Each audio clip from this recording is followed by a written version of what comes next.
So I kept trying, and I never did see savings. Little did I know that the power company was charging me more or less for a flat fee, more or less for a flat amount of power. I believe A lot of times what they do is estimate the amount of power that your neighborhood uses per household, and basically they tack that number onto you and charge you for that number. If the entire house community uses an average of, let's say, 1,200 kilowatt hours per month, that is what most likely, more or less, give or take about 100 or 200 kilowatts. You will be charged about that much per month, whether you use 500 kilowatts or you use 1,600 kilowatts. You will be probably charged in most occasions what the average household uses in that area. You will be charged at the rates every other household uses. I think they have different brackets, like between, let's say, 0 and 600 kilowatt hours, you get charged a certain rate. After 600 kilowatt hours, you get charged a little higher. After, let's say, 1,000 kilowatt hours, you get charged even higher. So the more power you use, the more you get charged for that amount of kilowatt hours past that limit. So they put limits like a ladder fashion, where you get charged more and more in the attempts perhaps to discourage you from using power. But they put these limits strategically, set these limits so you can start getting charged a lot more, a lot sooner. Reaching 600, 800 kilowatt hours is nothing. So that you start getting charged on a higher rate around that level. Around 600 to 800 kilowatt hours, you are already on a higher rate bracket per kilowatt hour.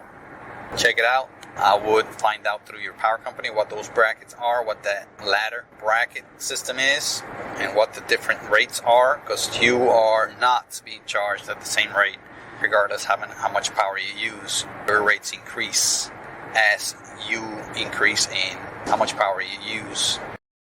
But you may, as I have, and many other people I know, some other people that I know have tried this also, attempt to save energy, and they are disappointed to find out that they are still getting charged the same, sometimes even more, for the power that they use. I have experimented with this many times since 2008. I have read my meter, kept tabs and records of my meter readings to no avail. I have limited my use of power. I have attempted to save energy in many ways, including some draconian, quite extreme ways, like not using my air conditioning during the day, turning off my water heater during the day, or when the family and I are not using it, perhaps turn it on an hour before shower time. So I've taken pretty drastic measures, and to no avail.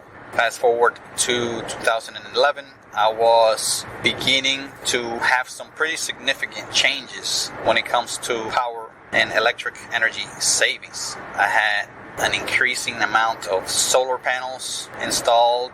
By 2012, I had solar panels installed in my home feeding into the system, or I had a grid-tied solar system of about 2,000 watts, and I was feeding a good amount of watts, perhaps 300 to 400 watts of energy constantly during the day to the grid, yet I didn't see any savings on my power bill. I was also taking off electric, and many of the appliances that were on electric, like my stove, I switched that to LPG, liquid propane. I switched my clothes dryer from electric to LPG. And again, I was taking the measure of turning off water heaters and not using my air conditioning during the day. Those measures alone should have cut my power bill just about in half. But no, this didn't happen. My power bill remained stubbornly the same, and in some cases, some months, increased. This is beyond outrageous. This was beyond ludicrous. So I called the power company, hoping that they would see a discrepancy in how much they're charging me. But to no avail. All they offered was tips and advice on how to save energy. And I thought if only they knew who they were talking to. They have these low-level employees, perhaps working from call centers, having nothing to do with the power company. They're just contractors, subcontractors, working in these call centers today. They're probably working from home, a lot of them, if not most. And these are just likely part-time people that they perhaps take calls for multiple things, among them the power company, and all they're there for is to explain your bill. They have access to your bill. They have access to the energy you use. They're trained to just explain your bill, how they determine the costs, the fees, and all this other stuff, how it adds up. They're trained to just make you feel better, make you make sense of your bill, make you believe that it is you using the power that you're being charged, make you believe that they are in fact correct in the amount that they charge you, that if any mistake was made at all, it may have been a misreading of your power meter, but they very much discount this. Most of the time they dismiss that possibility, but yet they offer it. They offer you for someone to go out and verify the reading on your meter.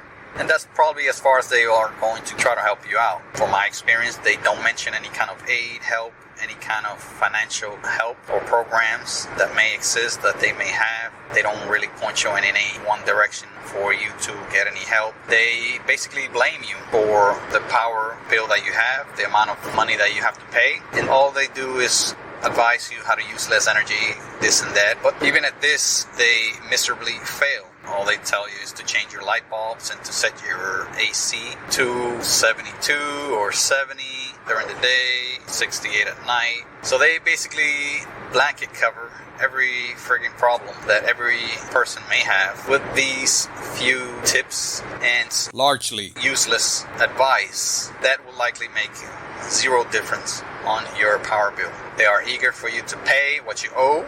They are ready for you to submit payment right there and then, of course, with a convenience fee tacked on. And they are ready to disconnect your power if you don't pay, or to offer you reconnection if your power has been interrupted. Of course, with additional fees and charges tacked on, and restrictions tacked on, because they will put you on a different bracket of customers, different category, where you are a high-risk customer and you are to be charged more than other lower-risk customers. You are probably going to be put on a cash-only basis where you can only pay with cash in person at their location. You may also pay with perhaps money orders, etc. So they will likely inconvenience the hell out of your life if you fall behind on your payments with the power company. I have been there before, and many other people. There's hundreds of thousands of other people that have gone through the same thing, and they have their stories posted on comments online, on Google reviews, on Yelp.com, etc. Look for those and you will find them abound when they're not censored, when they're not suppressed. So I spent all those years from 2011 all the way through 2018 in that house attempting to save energy. Never did I see those energy savings, which were again significant, materialize in my power bill. Unfortunately, my power bill remained high, and this was a big disappointment. I decided to just take all those solar panels down and not even bother with trying to save energy for the next few years. I was disillusioned, disappointed. I was quite convinced that doesn't matter what I did to save energy, I was going to be charged about the same. And I proved it. I basically demonstrably proved it. I have all the evidence, all the tests, all the records, all the efforts I made are well documented, and my power bills are also documented. Time frames and all of that match up to where I know for a fact that the power company did not and probably will not honor mine and your power saving efforts. They will keep charging you the same. If they notice a significant dip in your power usage, a lot of times they assume that you are stealing power. A lot of times they distrust you. I have had people even come and investigate in my house, my backyard. I saw an individual with an unmarked white car come out in a business shirt and khakis. That individual came out and was snooping around my backyard where I had my solar panels and wind turbine running. And that individual nonchalantly, parked in my driveway and came and snooped around my backyard and spent there just a few minutes and left. And didn't knock on my door, didn't say anything, just was snooping around my backyard looking at what I had. And I suspect this individual was an agent from the power company, was an employee, inspector. He may have been an agent of the authority having jurisdiction, whether it was the city, county, code enforcement, whatever. But it was likely an individual with interests for the power company.